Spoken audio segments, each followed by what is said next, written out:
बिस्मिल्लाहिर्रहमानिर्रहीम। अस्सलाम वालेकुम दोस्तों, मैं फ़हीम अब्बास आप सबको खुशामदीद कहता हूँ न्यूज़ कैफ़े में, और दुआ करता हूँ कि आप सबका आज का दिन खुशियों और कामयाबियों से भरा हुआ दिन साबित हो।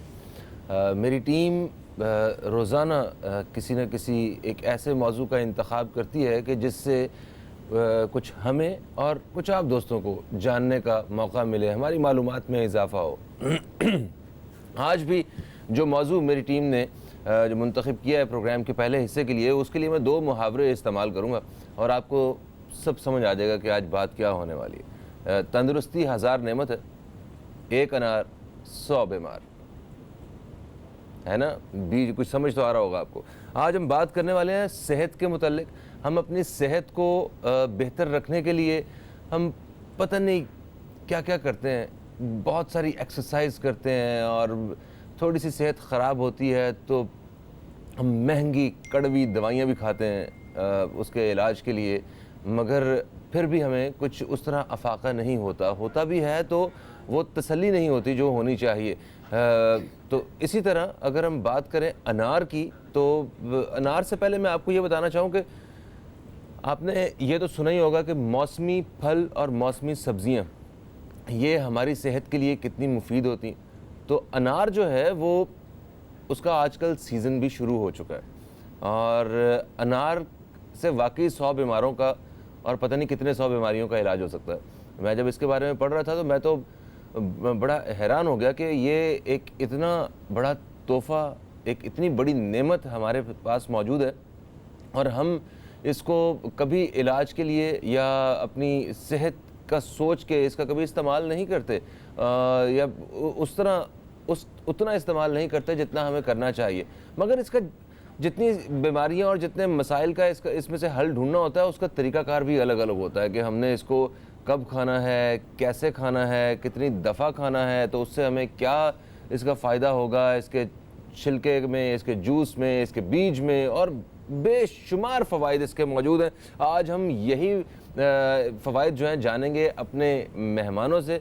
ज़रा एक्सपर्ट्स जो हैं उनकी राय शामिल करेंगे अपने प्रोग्राम में कि अनार को हमें ख़ुद खा के हमने किन किन बीमारियों से, किन किन मसाइल से अपने आप को महफूज रखना है, और अपने बच्चों की सेहत का हमने कैसे ख्याल रखना है। तो ये जनाब हमारा प्रोग्राम के पहले हिस्से का टॉपिक, पहले हिस्से का मौजू। और सबसे पहले मैं जिन मेहमान का तारुफ़ करवाऊँगा, ये हमारे चैनल का एक बहुत अहम हिस्सा है, और मैं ख़ुद गुज़रते हुए देखता रहता हूँ कि आज ये क्या बना रही हैं, और मैं इनकी रेसिपीज़ चोरी भी करता रहता हूँ। और रेसिपीज़ का वर्ड आ गया, आपको पता चल गया कौन है। शेफ़ राहत हमारे साथ हैं। अस्सलाम वालेकुम। वालेकुम अस्सलाम। कैसी हैं आप? अल्हम्दुलिल्लाह बिल्कुल ठीक हूँ। क्या बात है। मेरे शो में आके ना रौनकें बढ़ जाती हैं। तो आज शुक्रिया। मेरे शो में भी रौनक बढ़ाएं आके। मैं बस जब मर्जी, जिस दिन आप हुक्म करेंगे इंशाल्लाह। ठीक है। हमारी दूसरी मेहमान हैं जो कि हमें ग़िज़ाइयत के बारे में, ग़िज़ा और ग़िज़ाइयत के बारे में बताने वाली हैं। न्यूट्रिशनिस्ट हैं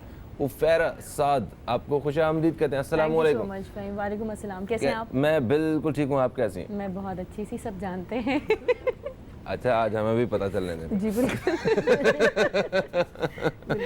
अच्छा, ये अनार के सर पे जो क्राउन होता है, इसका मतलब ये बादशाह होता है? एग्जैक्टली। लोग आम को कहते हैं, लेकिन आम फलों का बादशाह नहीं है। कुदरत ने हमें खुद ही बता दिया उसके सर पे ताज रख के कि ये है फलों का बादशाह। ठीक है। लो मेरे मगर एक बादशाह हमारे इस वक्त जो है ना, वो हमारे शो का भी है। हाँ। हमारा प्रोड्यूसर वो आवाज़ चीख रहा है। ब्रेक। अच्छा। ओके भाई, ब्रेक पे जा रहे हैं। ब्रेक से वापस आते हैं तो आज बताएंगे जनाब अनार के फ़वाइद के हवाले से। कहीं मत जाइए, अब तक देखते रहिए न्यूज़ कैफ़े, देखते रहिए।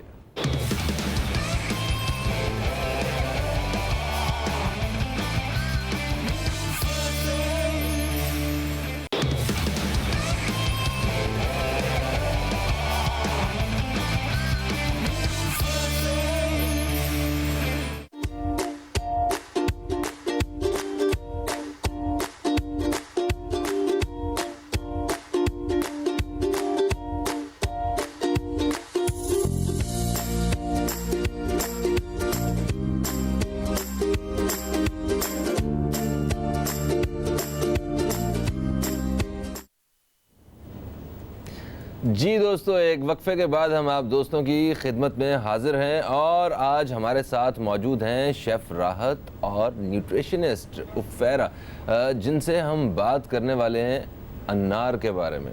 तो शेफ़ राहत साहिबा, आप वक्फे से पहले बता रही थी कि इसके सर पे जो ताज होता है ना, ये बादशाहत की निशानी है, ये फलों का बादशाह है। बिल्कुल बादशाह है। अच्छा, तो क्योंकि इसके पास बहुत सारे मसाइल का हल है इस वजह से, या खूबसूरती इस वजह से? सबसे बड़ी बात यह है कि ये ब्लड बनाने का बहुत बड़ा सोर्स है। अच्छा, तो जिसमें अच्छा ब्लड होगा उसकी सेहत अच्छी होगी डेफिनेटली। और दूसरे कि ये क्योंकि हीमोग्लोबिन में इजाफा करता है, अच्छा, ताज़ा ब्लड बनाता है, तो इस वजह से भी ये फलों का बादशाह है। Actually it's full of folate ना, आयरन लेवल इसमें बहुत अच्छा होता है, तो वो आपका बहुत तेजी से हीमोग्लोबिन इंक्रीज करता है, specially those people who are anaemic, जिनको प्रॉब्लम है हीमोग्लोबिन की और एनेमिक हैं, तो वो तो इसका एक ग्लास जूस पिए, within a month they would recover with the problem. अच्छा, मतलब नो मेडिसिन नीडेड, कुछ भी जरूरत नहीं है। अच्छा, इसमें आंखों की सॉरी नजर की जो है ना, वो नजर की कमजोरी जो है उसके लिए भी मेरा ख्याल इलाज मौजूद है। बेसिकली एक तो विटामिन ए की डेफिशिएंसी की वजह से हो रही होती है, लेकिन बहुत सारी चीज़ें एक साथ जब डेफिशिएंट पेशेंट हो रहा होता है, स्पेशली बच्चों की डेवलपमेंट एज हो रही होती है, तो बहुत सारे न्यूट्रिएंट्स भी डेफिशिएंट हो रहे होते हैं। अगर वो प्रॉपर नरिशमेंट उनको नहीं मिल रही तो वो फिर बहुत सारी चीज़ें होती हैं, सिर्फ एक चीज़ से नज़र कमज़ोर नहीं हो रही होती। बिल्कुल सही। अच्छा, इसके बारे में बात करें एज ए फल, एज ए फ्रूट, इसे सब जानते हैं, ठीक है, एक बहुत खूबसूरत लजीज और एक फल है, मगर इसे अगर दवा के तौर पे हम समझे कि अनार एक दवा, तो ये किन किन अमराज की दवा है, ज़रा उसके बारे में आप बहुत शुरू सारी करते हैं। चीज़ें हैं। सबसे बड़ा तो ये कि जो ब्लड प्रेशर के पेशेंट्स हैं, कोलेस्ट्रॉल के जो पेशेंट्स हैं, उनके लिए इससे बेहतरीन फल कोई नहीं है।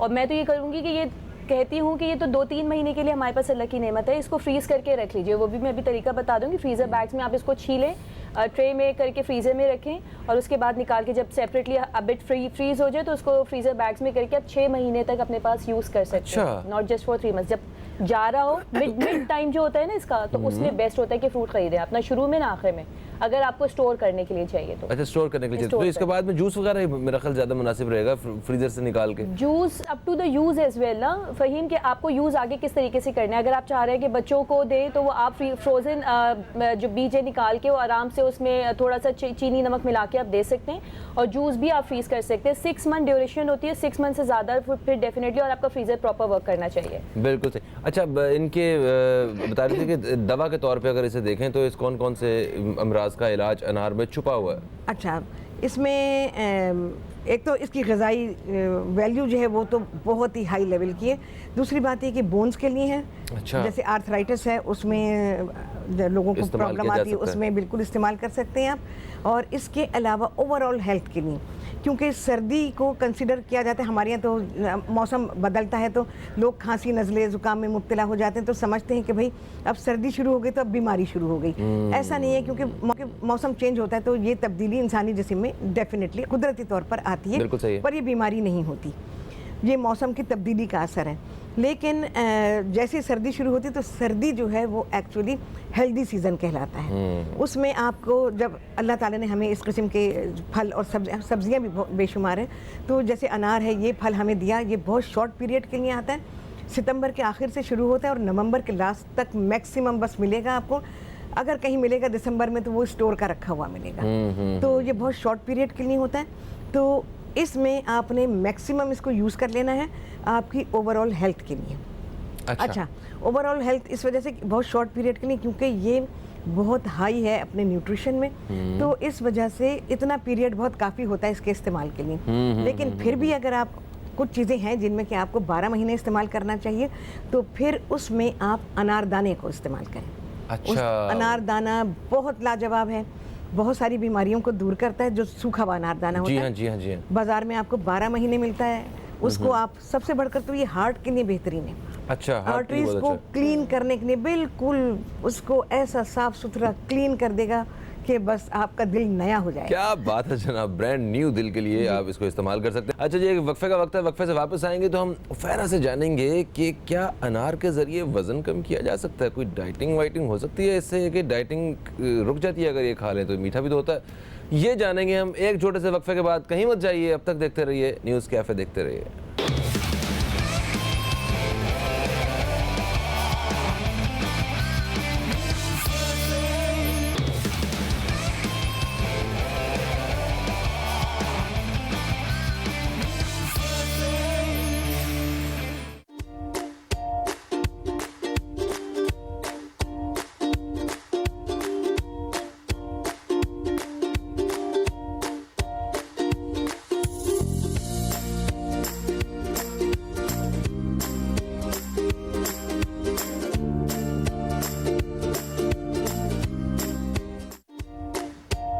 जी दोस्तों, एक वक्फे के बाद हम फिर से हाजिर हैं अनार के फ़वाइद बताने के लिए। हमारे साथ हैं शेफ़ राहत और उफ़ैरा। अच्छा उफ़ैरा, ये बताइए कि डाइटिंग के लिए ये कितना मुफीद है, क्योंकि अच्छा। डाइटिंग जो अक्सर कर रहे होते हैं ना वो मीठा छोड़ ही देते हैं। तो अच्छा, ये वो इस फ्रूट्स में ऑलवेज वो वाले मीठे नहीं होते जो कि आपको जो मोटा आम में कर होते हैं? देंगे। हाँ नहीं, आम तो इज़ द बेस्ट क्योंकि उसमें फाइबर बहुत अच्छी तादाद में होता अच्छा। है and it clears your stomach, तो it's very very good for health. लेकिन कोई भी चीज़ एक्सेसिव में आप अगर ले लें तो डेफिनेटली इज़ डेंजरस। अनार की जहाँ तक बात है तो it's very rich in vitamin C, और विटामिन सी हमेशा आपके वेट को रिड्यूस करने के लिए, आपके फैट को बर्न करने के लिए is the best source. Like vitamin C, इसमें विटामिन ए, ई सब कुछ मौजूद है। इसकी बेस्ट जो तरीके वैसे तो आप जूसेस में लें, क्योंकि सिर्फ एक ये चीज़ आप मतलब ये एक कुछ फूड और फ्रूट्स ऐसे होते हैं फ़हीम जो कि आपके स्टमक फिलिंग होते हैं, जो कि आपकी भूख को मार देते हैं और आपकी बॉडी को न्यूट्रिएंट्स भी पूरे दे रहे होते हैं, जिसको आप लेने के बाद कमज़ोरी फील नहीं करेंगे या आपकी बॉडी मैल नरिश नहीं हो जाएगी कि जी कमी हो गई है न्यूट्रिएंट्स की। तो this is one from them कि आपने इसको खाया है या आपने इसका जूस पिया है तो आपको भूख नहीं लगेगी जिस तरीके से क्रेव हो रहा होता है, और दूसरा ये कि आपकी बॉडी को ये न्यूट्रिएंट्स प्रॉपर तरीके से प्रोवाइड करेगा। और अच्छा। उसकी बात जो आती है कि whether you are on diet और नॉट, आप मतलब जो मैं एक जूस बता रही हूँ वो ये कि आपने हाफ ग्लास इसमें अनार का जूस लिया है, ठीक है। और जो आपने घर पे निकाला हुआ है, और उसमें आपने 1 टेबल स्पून विनेगर ऐड करना है, और उसमें आप पानी भर के उसको फुल ग्लास कर लें, उसको नो शुगर नो सॉल्ट, और वो आपने डेली लेना है बिफोर ब्रेकफास्ट। तो ये आपके बेली फैट को, जो ढीट फैट्स होते हैं ना, जैसे बेली फैट जा नहीं रहा होता है, और if you are on diet तो तब भी बहुत अच्छा है, तो ये आप लें तो ये आपके फैट को रिड्यूस करेगा, बर्न यानी कि वो एक गिलास आप बता रही हैं, आधा गिलास अनार का जूस, एक गिलास अच्छा सिरका, अनार का जूस ना, एक चम्मच सिरका, एक चम्मच एक गिलास। अच्छा, अनार का जूस इज अ बिट, जब जूस की फॉर्म में आ जाता है तो वो 3-4 अनार का एक गिलास प्रॉपर जूस निकलता है, समटाइम्स मोर अगर साइज अनार का छोटा है तो समटाइम्स ये डाइजेस्ट करना आसान नहीं होता, बहुत हैवी आप फील कर रहे होते हैं फॉर द लॉन्ग टाइम ना। तो मेरा सजेशन हमेशा से ये रहता है कि थोड़ा थोड़ा करके स्टार्ट करें, लाइक 1/4 ग्लास आप स्टार्ट करें, फिर जब आपकी बॉडी उसकी यूज टू हो जाए, क्योंकि समटाइम्स कुछ लोगों का जो डाइजेस्टिव सिस्टम वीक होता है तो वो वॉमिट आउट भी कर देते हैं, उनसे नहीं हो पा रहा होता। तो हमेशा हर चीज़ थोड़ी थोड़ी करके स्टार्ट करें, जब आपकी बॉडी यूज टू होती जाए तो ग्रेजुअली आप फिर उसको इंक्रीज कर सकते हैं। बिल्कुल सही, बिल्कुल सही जी। शेफ़ राहत, तो इसको इस्तेमाल किस तरह किया जाना चाहिए? जैसे उन्होंने तो बताया कि डाइटिंग के मामले में या वैसे रेगुलरली ऐसे करना चाहिए। आप ये 1 महीने का मेहमान फल है और इसके फ़वाइद बेशुमार हैं, तो वो किस तरह खाया जाए कि ज़्यादा से ज़्यादा फ़ायदे हासिल किए जाए? अच्छा, इसको खाने के तो एक तरीका तो ये है कि आप इसको इसके बीजों के साथ खाएं। अच्छा, बीजों के साथ बीज जो हैं इसके, वो यानी जब आप इसको चबाते हैं तो जाहिर है कि जूस आपके मुंह में भर जाता है, आप जूस निगलने बीजों को भी निगलने, बीज आपके इंटेस्टाइन को क्लीन करने के लिए बेहतरीन फाइबर है। अच्छा, दूसरी बात है कि जब आप इसका जूस, क्योंकि ये रिच इन आयरन है, तो अगर आप बहुत ज़्यादा हैवी क्वांटिटी आयरन की ले लेते हैं तो वो आपके लीवर को इफेक्टेड करती है। शुरू में आप बिल्कुल बहुत थोड़ी क्वांटिटी लेंगे जूस की और थोड़ा ही पिए। वो जो मैंने जो एक्सपीरियंस की हुई हैं चीज़ें, इसका हार्डली 2 या 3 आउंस जूस, यानी समझें हाफ कप या 3/4 भी बहुत ज़्यादा हो जाता है, हाफ कप जूस इसका, या आपने अनार खा लिया, अच्छा एक अनार, एक मीडियम साइज अनार, ठीक है, वो आपने खा लिया, विल यू बिलीव कि within a week time आपके लिप्स अनार के रंग के हो जाते हैं। अरे वाह, विल यू बिलीव, ये मैंने किया हुआ है, अपने साथ भी किया हुआ है। मैंने लिपस्टिक लगानी इस अनार छोड़ दी थी। अगर तो इस अनार की बात कर रही हैं फिर तो ठीक है। एक अनार बहुत अजीब सी शक्ल का भी आता है, उस जैसे अच्छा देखिए, आपने ये बात की है, पर मैं आपको बताऊं अनारों की किस्में होती हैं। हाँ। अनार 3 किस्म के हैं। अच्छा, एक अनार खट्टा है, जी एक हाँ। अनार मीठा है और एक अनार खट्टा मीठा है। ठीक ये है। 3 किस्म के अनार हो गए। अच्छा, एक अनार होता है जिसे हम बिहदाना कहते हैं, बिहदाना। जी जी, हिकमत में आपने ये सुना हो शायद। अच्छा, जो इतना उसका- खुश शक्ल नहीं होता। अच्छा नहीं, वो छोटे साइज का होता है। अच्छा, उसका वो है छिलका- जो खुश सीरत, खूब शक्ल नहीं, खुश सीरत है। अच्छा, वो छोटे साइज का होगा, उसकी शक्ल ऐसे गोल नहीं होगी, हाँ। उसकी साइड्स होती हैं ऐसे, हाँ, समझे 4 Square साइड्स उसकी होती हैं, side। स्क्वायर सा होगा, दानों से भरा होता है, दाने सुर्ख नहीं होंगे, उसके दाने सफ़ेद होंगे और बीज भी नरम होंगे और उसके? बीज बिल्कुल नरम होते हैं। हाँ। अच्छा, एक्चुअली वो हिकमत में उसको मरीजों को दिया जाता है क्योंकि वो मीठा भी है, उसके बीज भी सेहतमंद नरम- आदमी नहीं खा सकता वो? नहीं, सब खा सकते अच्छा, हैं, खा सकते बिल्कुल खा सकते हैं, लेकिन मरीजों को यूँ कि क्योंकि जाहिर है कि वो हो सकता है चबाने के लिए बहुत सारे लोगों को बहुत कंफर्टेबल फूड चाहिए होता है, आराम से वो उसको बुजुर्गों चबा को सकें। स्पेशली। हाँ, तो उसको वो कहा जाता है। शरीफा, हमारे साथ ना एक कॉलर मौजूद है, जी। जरा जल्दी से इन्हें भी शामिल करते हैं, देखते हैं क्या कहते हैं। अस्सलाम वालेकुम जी, कौन है हमारे साथ? वालेकुम अस्सलाम सही भाई मंजूर न्यूज़ कैफे में। क्या बात है मंजूर इलाही साहब, ठीक ठाक हैं आप? और मैं ते बिल्कुल ठीक ठाक हाँ, तुसी दसो ठीक हो, सब खैर खरीद ने, एमसीआर पीसीआर सब टीम ठीक है, कैमरामैन दे नाल। ਅਸੀਂ ਵੀ ਵਧੀਆ ਵਾਂ ਤੇ ਸਾਡੀ ਪੂਰੀ ਟੀਮ भी चंगी है, सोहनी है। ਤੇ ਤੁਸੀਂ ਸੁਣਾਓ ਕਿ ਅਨਾਰਾਂ ਦੀ ਕੀ ਸੂਰਤ ਹਾਲ है? हरीपुर में अनार उगते हैं? नहीं, हरिपुर में अपना माल्टे होते हैं, किनुज होते हैं, लोकाट होती है, अमरूद होते हैं। अनार हमारी तरफ नहीं है। बस और आपको ये मैंने बात- लाजवाब करना था, आप हर दफा हरीपुर का बता के नंबर जीत लेते हैं, सारे ले लेते हैं। आज मैंने कहा अनार का पूछता हूँ मैं। हाँ बिल्कुल, ये बात तो है, अनार हमारी तरफ होता नहीं है लेकिन हो आता बहुत है। अच्छा, अगर इजाजत हो तो मैं मेहमानों से सलाम दुआ कर लूँ जरा। क्या कह रहे हैं? सॉरी, मैंने कहा मेहमानों के साथ में जरा सलाम कर लूँ। बिल्कुल। आपका सलाम जो है मेहमानों की खिदमत में पेश करता हूँ और उसके साथ ही मैं आपसे भी माजरत वालेकुम चाहता हूँ और मेहमानों से भी और नाजरीन से भी। हमें ताज़ा तरीन खबरों से आप दोस्तों को आगाह करना है, तो एक छोटी सी ब्रेक की तरफ बढ़ रहे हैं, कहीं मत जाइए, अब तक देखते रहिए न्यूज़ कैफे, देखते रहिए।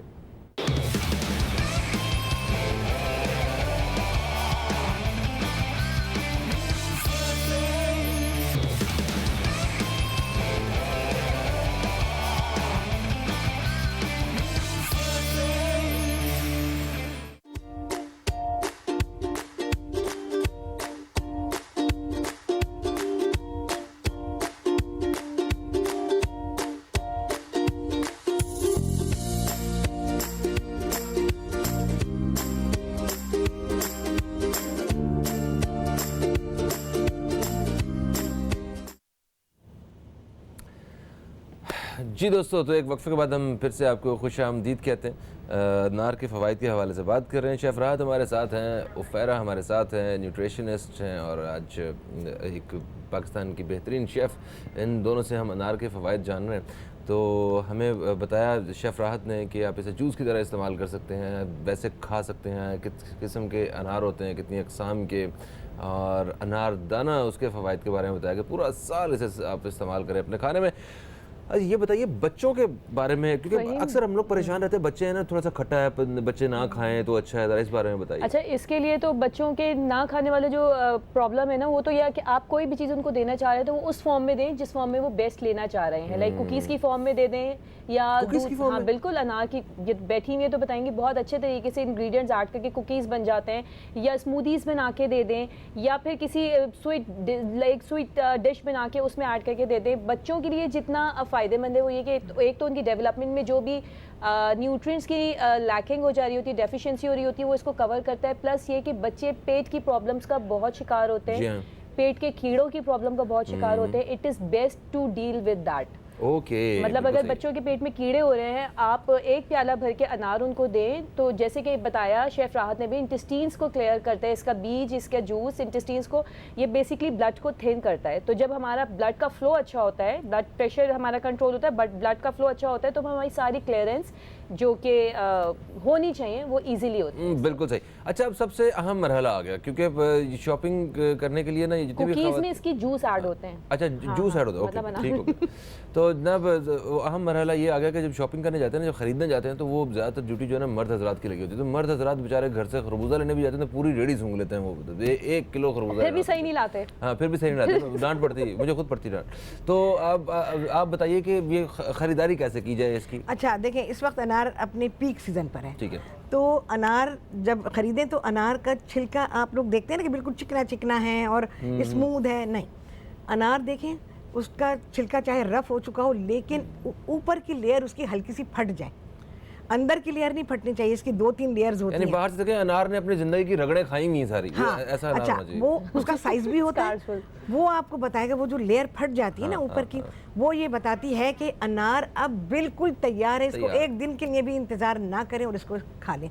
वो डेफिनेटली मीठा है, वो डेफिनेटली रस से भरा हुआ है और दानों से भरा हुआ है। बिल्कुल सही है। Thank you so much chef राहत, thank you so much Farah, आप हमारे साथ बड़ी मालूमात आज हमने हासिल की अनार के बारे में। और इन्होंने बताया जनाब आज के अनार में मौजूद है vitamin A, vitamin B9, vitamin C और फॉलिक एसिड और बेशुमार चीज़ें मौजूद हैं इसमें, हमारे जिस्म के लिए बहुत अच्छा है, हर बीमारी के लिए बहुत अच्छा है। इस वक्त हमें एक ब्रेक लेना बहुत अच्छा है हमारे लिए, ब्रेक की तरफ जा रहे हैं। ब्रेक से वापस आएंगे तो बात करेंगे एक और मौजू पे, कहीं मत जाइए, अब तक देखते रहिए न्यूज़ कैफ़े, देखते रहिए।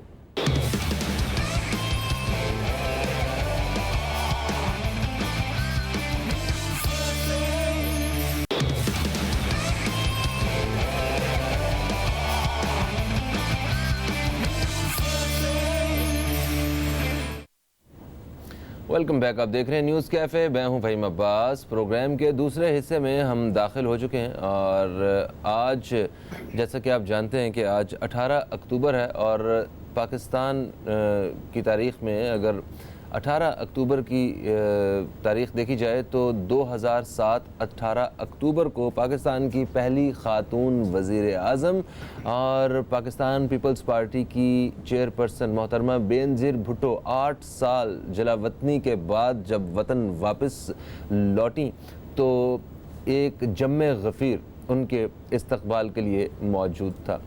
तो एयरपोर्ट से बिलावल हाउस का रास्ता कोई बहुत ज़्यादा नहीं है, मगर वो इतना सुस्त रफ्तार सफ़र हो गया, जियालों की इतनी बड़ी तादाद की वजह से पूरे पाकिस्तान से लोग यहाँ पे मौजूद थे एक झलक बीबी मोहतरमा बेनज़ीर भुट्टो की झलक देखने के लिए। इसी तरह ये एक हजूम चलता हुआ बिलावल हाउस की तरफ आ रहा था। कारसाज के मुकाम पे 2 धमाके हुए और उन ख़तरनाक धमाकों की वजह से 177 लोग शहीद हो गए। ये एक बहुत ही अफसोसनाक वाक़या था, एक जिसे आज सानिया कारसाज के नाम से जाना जाता है और इस वाक़े को आज 11 बरस बीत चुके हैं। इन 11 बरसों में आज तक उन कातिलों का 177 लोगों के कातिलों का कोई सुराग नहीं मिल सका है। इसके बाद जनाब वक्त गुज़रता जाता है और चंद महीनों बाद 27 दिसंबर को लियाकत बाग में मोहतरमा बेनज़ीर भुट्टो वो मौजूद होती हैं इसी तरह लोगों के एक हजूम में और उन्हें कत्ल कर दिया जाता है। आज उस वाक़े के बाद जो कातिल थे उनका भी कोई सुराग नहीं लग सका। हमने आम आदमी के साथ नाइंसाफ़ी की बातें तो सुनी हैं कि आम आदमी को इंसाफ नहीं मिलता है, मगर इस तरह के ख़ास जो लोग मौजूद हैं जो वाकई बड़े बड़े लोग, उनको भी इंसाफ नहीं मिलता है।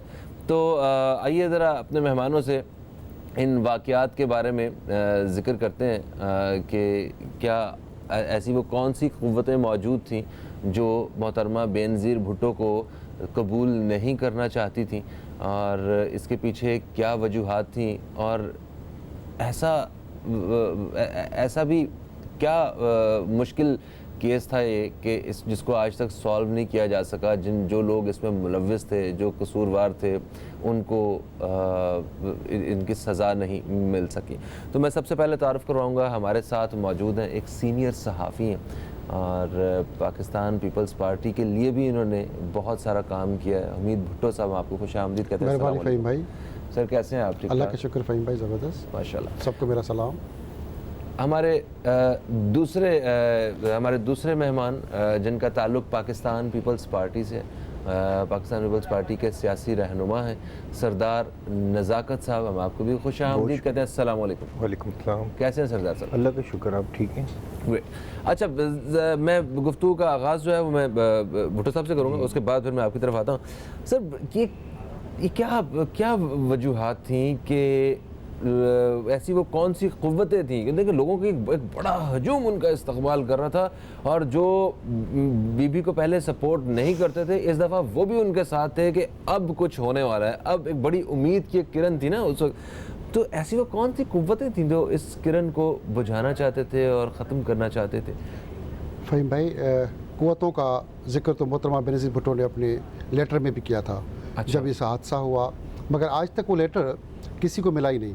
ज़ाहिर बात है उनकी फैमिली के पास वो लेटर मौजूद होगा, वो लेटर लिखा गया उस वक्त। तो फैमिली ने जब वसीयत का लेटर दे दिया तो ये क्यों नहीं दिया? वसीयत के लेटर पे बहुत सारे एतराज़ात भी अभी भी मौजूद हैं, मगर जिस तरह मोहतरमा का वाक़या 21 साल के बाद पहले भी जलावत रोके आई थी, तो लोगों का ऐसे ही एक हजूम आया था 21 साल पहले, फिर आज से 11 साल पहले जिस तरह उसका लोगों ने इस्तकबाल किया और सब मौजूद थे। और रास्ते इशारा फैसल पे कारसाज की जगह पे जिस वक्त वो मैंने उसका गाड़ी का ड्राइवर था गनी बलोच, उसका भी इत्तेफाक से इंटरव्यू भी किया, उससे हमारी बातचीत भी हुई। तो उसका ये कहना है कि जी जब हम लोग आ रहे थे कारसाज के पास, तो अगर कोई खुदकुश हमला होता तो हम बिल्कुल गाड़ी जो टच करी थी वो पुल के पास से टच करी थी, तो बंदा ऊपर से कोई हमला कर सकता था। मगर उसका कहना था कि जी लाइटें बंद थी, एक गाड़ी कार थी वो खड़ी थी, हमारे कुछ लोगों ने उसको धक्के भी दिए, मगर वो गाड़ी आगे नहीं बढ़ी थी, लोग गाड़ी के आसपास से, रश था, वो टच कर रही थी। तो अब सवाल ये पैदा होता है, इतनी रश में रात को 12:52 का ये हादसा है, तो गाड़ी कहाँ से आगे खड़ी थी? फिर दूसरा जो पहला धमाका उस गाड़ी में हुआ है, दूसरा धमाका हुआ था पुलिस मोबाइल में। तो पुलिस मोबाइल किस तरह कैसे खड़ी हो गई, उसमें दूसरा धमाका हुआ। वो ड्राइवर का कहना था कि मैं गाड़ी अगर भगा था तो उस गाड़ी के पहले धमाके से टायर ख़त्म हो चुके थे, तो गाड़ी अगर मैं भगा था तो लोग उसमें कुचल के मारे जाते। GIT हुई, जस्टिस घोष को बिठाया गया, उसमें उस वक्त के हमारे जो थे पीपल्स पार्टी के करता था, जो गाड़ी के सिक्योरिटी के इंतजाम जुल्फ़िकार मिर्ज़ा, आगा सराज देखना चाहते थे, उस वक्त तो GIT में नहीं गए, उस पर अदम एतमाद पेश किया गया। तो इस तरह की बहुत सारे सवालात एज ए मीडिया पर्सन हमारे जहनों में गूंजते हैं कि पीपल्स पार्टी उस वक्त क्यों संजीदा रही। मैं बहुत सारा बीबी के करीब रहा और उसके साथ हमारी बहुत अटैचमेंट है, और आज भी घड़ी खुदाबश की चारों कब्रें जुल्फ़िकार अली भुट्टो, बेनज़ीर भुट्टो, मुर्तज़ा भुट्टो, शाहनवाज भुट्टो और ये कारसाज के जो शहीद हैं, कोई 181 लोग उसमें फिर बाद में कुछ हलाक हो गए, तो वो सब सवाल पूछ रही वो कब्रें कि हमारा कसूर क्या था। आज तक उन कब्रों का सवाल जो है हम उसका कोई जवाब ही नहीं दे पाए कि घड़ी खुदाबश के उन शहीदों का कसूर क्या है। और पीपल्स पार्टी को इतना अरसा पहले भी तो वफाक में भी हुकूमत रही, सिंध में 2 साल 2 बार उनको हुकूमत का मौका मिला, मगर क्यों संजीदगी के साथ आज तक के कारसाज का वाक़या, बेनज़ीर भुट्टो की शहादत का वाक़या, उनके जो कातिल हैं, ये तो कहा जाता है जी मसूद कपूला, उसामा बिन लादेन और एजेंसीज़ और बहुत सारे लोगों पे इल्ज़ाम लगाया जाता है, मगर प्रॉपर तहकीकात क्यों नहीं कर सके?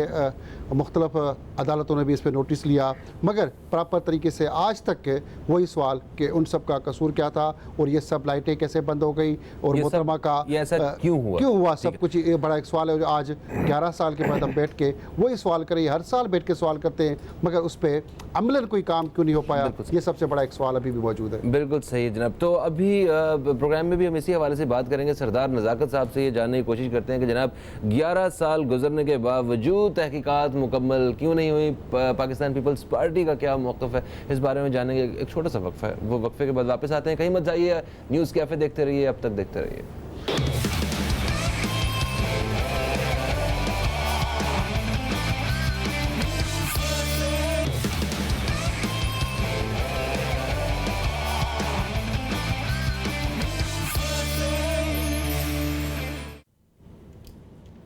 वेलकम बैक, आप देख रहे हैं न्यूज़ कैफ़े, मैं हूं फ़हीम अब्बास और आज हम बात कर रहे हैं सानिया कारसाज के हवाले से, जहां 250 से ज़ायद शहरी जो है वो शहीद हुए। मोहतरमा बेनज़ीर भुट्टो 8 साल की जलावतनी के बाद वतन वापस आई थी। हम हमीद भुट्टो साहब से बात कर रहे थे वक्फे से पहले। अभी सरदार नज़ाकत साहब की तरफ बढ़ते हैं। सरदार साहब, आप क्या समझते हैं? आप पीपल्स पार्टी के रहनुमा भी हैं और डेफिनेटली आपके पीपल्स पार्टी में होने की एक बहुत बड़ी वजह और जो एक स्ट्रेंथ है उसके पीछे भी मोहतरमा बेनज़ीर भुट्टो की शख्सियत आज भी मौजूद होंगी। बेशक आज चेयरपर्सन जो हैं वो बिलावल भुट्टो हैं, जरदारी साहब हैं, सारा। तो क्या मौक़िफ़ क्या है पार्टी का? वो तहकीकात के हवाले से क्या समझते हैं? क्या पार्टी नहीं चाहती कि उनकी वो जो कातिल हैं वो सामने आए? देखिए फ़हीम, मैं एक बात आपको बताऊँ। हमीद भुट्टो साहब मेरे सीनियर भी हैं, दोस्त भी हैं, बड़े भाई भी हैं, इन्होंने भी बात की। अनफॉर्चुनेटली पाकिस्तान के अंदर जो सिविल गवर्नमेंट होती है उसका इदारों के ऊपर उस तरह से इन्फ्लुएंस नहीं होता जिस तरह से आम लोग समझते हैं। पाकिस्तान के अंदर पीपल्स पार्टी की गवर्नमेंट कोई इन्वेस्टिगेशन एजेंसी तो नहीं है। इन्वेस्टिगेशन एजेंसीज तो मुल्क के अंदर एग्जिस्ट करती हैं, FIA है, दूसरी लॉ इन्फोर्समेंट एजेंसीज हैं, ये तो उनका काम है। और फिर जो ऑनरेबल कोर्ट्स हैं हमारे पाकिस्तान के अंदर, चाहे हाई कोर्ट्स हैं, सुप्रीम कोर्ट्स हैं या डिस्ट्रिक्ट एंड सेशन जजेस हैं, ये तो उनका काम है सारी चीज़ें करना। और ये एजेंसीज का काम है डिटर्मिनेट करना कि किस वजह से हुआ, कौन लोग थे, क्या सर्कमस्टांसेस थे। फिर दूसरी बात ये कि पाकिस्तान पीपल्स पार्टी के ख़िलाफ़ ही क्यों? अगर डे 1 से पाकिस्तान के अंदर किसी को विक्टिमाइज़ किया गया तो पीपल्स पार्टी को ही किया गया। पाकिस्तान पीपल्स पार्टी की पूरी आप दास्तान उठा के देख लें, शहादतों से भरी पड़ी है। आज सिर्फ खाना कारसाज की मैं जिक्र नहीं कर रहा, आप जुल्फ़िकार अली भुट्टो शहीद की जो शहादत थी उसके हवाले से आज दुनिया कहती थी, उस वक्त के जो हुक्मरान थे वो कहते थे कि जुल्फ़िकार अली भुट्टो को शहीद कर देंगे तो पाकिस्तान से भुट्टोइज़म ख़त्म हो जाएगा। आया भुट्टोइज़म को ख़त्म कर सके? मोहतरमा बेनज़ीर भुट्टो को शहीद करके हमारे जिन हाथों ने उनको शहीद किया, जिस डिक्टेटर की वजह से मोहतरमा बेनज़ीर भुट्टो शहीद हुई, आज पाकिस्तान के लोग पूछना चाहते हैं कि क्या मोहतरमा बेनज़ीर भुट्टो की लेगेसी ख़त्म हुई, उनका फ़लसफ़ा ख़त्म हुआ? नहीं हुआ। जुल्फ़िकार अली भुट्टो ने अपनी कब्र से होके तो पाकिस्तान आज भी पाकिस्तान के अंदर भुट्टो एंटी भुट्टो पॉलिटिक्स है आज भी। तो मैं आपकी बात को इस तरह डिफ़ाइन कर रहा हूँ कि पाकिस्तान के अंदर सिविल गवर्नमेंट का कोई इन्फ्लुएंस नहीं होता। आज देखें, मैं साने पिंडी की बात कर रहा हूँ, आपने मोहतरमा बेनज़ीर भुट्टो की बात की। जजों ने उन पुलिस ऑफिसरान को छोड़ दिया जो डायरेक्ट मुलव्विस थे वहाँ पे मोहतरमा बेनज़ीर भुट्टो की शहादत के वक्त। फिर मोहतरमा बेनज़ीर भुट्टो की शहादत के उन कातलों को छोड़ दिया तालिबान जिनके ऊपर सारी चीज़ें प्रूव हो चुकी थी। तो पाकिस्तान पीपल्स पार्टी हमारे इदारों से सवाल कर रही है। आज बाबा रहमते से पाकिस्तान पीपल्स पार्टी सवाल कर रही है। आज साने कारसाज के शुहदा का लहू चीख के बाबा रहमते से पूछता है कि हमें कब इंसाफ मिलेगा। पाकिस्तान पीपल्स पार्टी का कारकुन पूछता है ऑनरेबल सुप्रीम कोर्ट के चीफ जस्टिस से कि ये साने कारसाज के शुहदा का खून का हिसाब हमें कब मिलेगा। मोहतरमा बेनज़ीर भुट्टो शहीद की शहादत का इंसाफ कब मिलेगा। जुल्फ़िकार अली भुट्टो शहीद की शहादत का इंसाफ कब मिलेगा। मीर मुर्तज़ा की शहादत का इंसाफ कब मिलेगा। हमारे हज़ारों लोगों को शहीद किया गया पाकिस्तान पीपल्स पार्टी के। हम तो आपकी तरह आम लोग हैं। पाकिस्तान पीपल्स पार्टी पाकिस्तान के इदारों से सवाल करती है। यहाँ पे छोटी छोटी चीज़ों पे सो मोटो लिया जाता है। यहाँ पे एक एथिका ओडो की एक छोटी सी चीज़ के ऊपर सो मोटो लिया जाता है। तो आया ये इंसान नहीं है? 12 मई के शुहदा इंसान नहीं है? चलो आप कहते हैं कि पाकिस्तान पीपल्स पार्टी ने कुछ नहीं किया। पाकिस्तान पीपल्स पार्टी ने साने कारसाज का कुछ नहीं किया, लियाकत बाग का कुछ नहीं किया। वो 12 मई का वाकया तो इसी सुप्रीम कोर्ट के चीफ जस्टिस के लिए था। तो मैं ये कहता हूँ कि पाकिस्तान के अंदर इंसाफ के लिए इदारों से सवाल बनता है। ये पाकिस्तान पीपल्स पार्टी से सवाल नहीं बनता। ठीक है, जो शुहदा हैं उनकी कुर्बानियां और वो जो सारा कुछ जो पीपल्स पार्टी से और भुट्टो फैमिली से जितने भी लोगों ने कुर्बानियां दी वो सब पता है। मैं कह रहा हूँ कि उनका क्या मौक़िफ़ है, वो तहकीकात के लिए क्या कोशिशें की जा रही हैं पीपल्स पार्टी की जानिब। क्योंकि देखें ये एक पार्टी है पाकिस्तान पीपल्स पार्टी में जैसा जुल्फ़िकार अली भुट्टो साहब का किरदार आपके सामने, आप मोहतरमा बेनज़ीर भुट्टो का किरदार आपके सामने, तो जिनकी वजह से आज पीपल्स पार्टी है, आज उसका क्या मौक़िफ़ है, वो तहकीकात के लिए क्या कोशिशें कर रही है। मैं एक चीज़ आपको बता देता हूँ, इस केस को छोड़ दें। जनरल परवेज़ मुशर्रफ साहब अकबर बुगटी में 302 के मुल्ज़िम थे। 302 के मुल्जिम थे, एक दफ़ा कोर्ट के अंदर पेश नहीं हुए, बाइज्जत बरी हो गए। जब आप पिक एंड चूज करेंगे, जब एक मुल्क के अंदर 2 कानून होंगे, आज पूरी दुनिया से लोगों को बुलाया जाता है। मैं पूछना चाहता हूं कि जनरल परवेज मुशर्रफ साहब को बुलाया जाएगा? जनरल परवेज मुशर्रफ साहब कभी किसी कोर्ट के अंदर पेश हुए?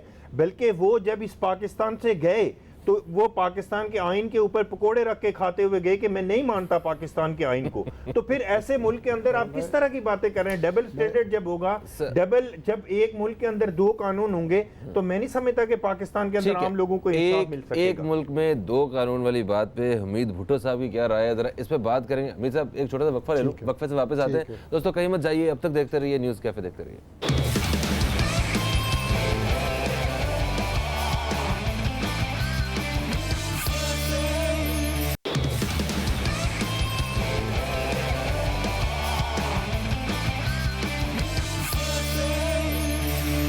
अच्छा, तो भुट्टो साहब जैसे वक्फे से पहले बात हो रही थी, सरदार नज़ाकत साहब ने ये कहा कि यहाँ पे 2 कानून हैं, ठीक है, तो इस बारे में क्या कहेंगे आप? फ़हीम भाई, सरदार साहब मेरे भाई हैं, काबिल एहतराम इस पार्टी के रहनुमा है।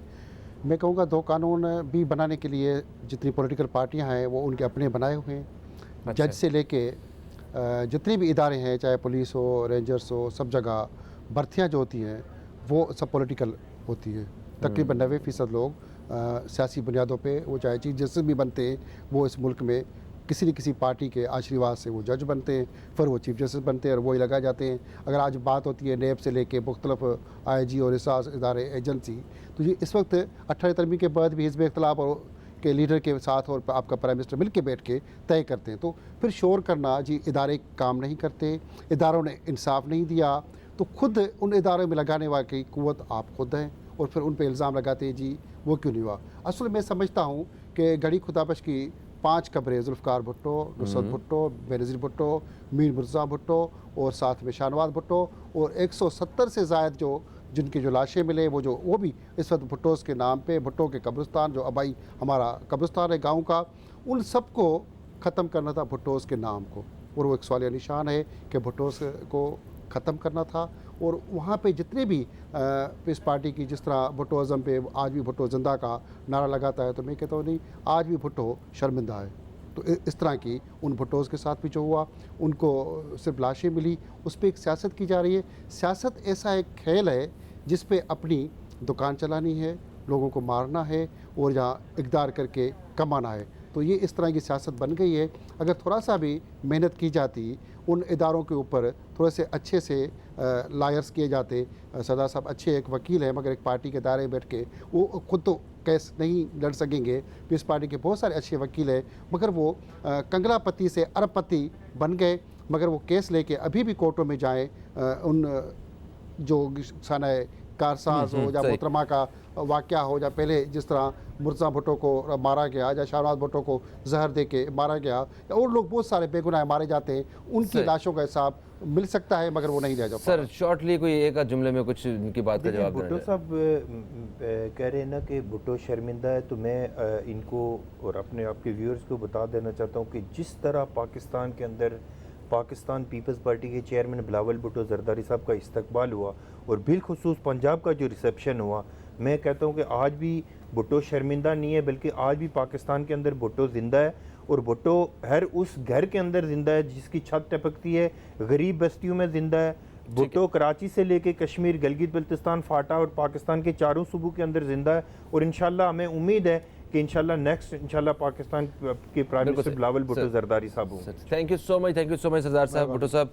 और हमारे जो आज गुफ्तगू की, इसका मकसद सिर्फ यही था कि किसी तरह जो है तवज्जो दिलाई जाए उन इदारों की, उन आला हकाम की, कि इंसाफ जो है वो उन शुहदा को, और बेशक पीपल्स पार्टी के जितने भी लोग, जो पीपल्स पार्टी के किसी भी पार्टी के जो लोग जो हैं, इवन लियाकत अली खान साहब जो वो भी शहीद हुए हैं, सबको इंसाफ मिलना चाहिए और कातिलों को सबके सामने लाना चाहिए। फ़हीम अब्बास को, न्यूज़ कैफ़े टीम को दें इजाज़त। आपसे फिर मुलाकात होगी। खुदा हाफ़िज़। पाकिस्तान जिंदाबाद।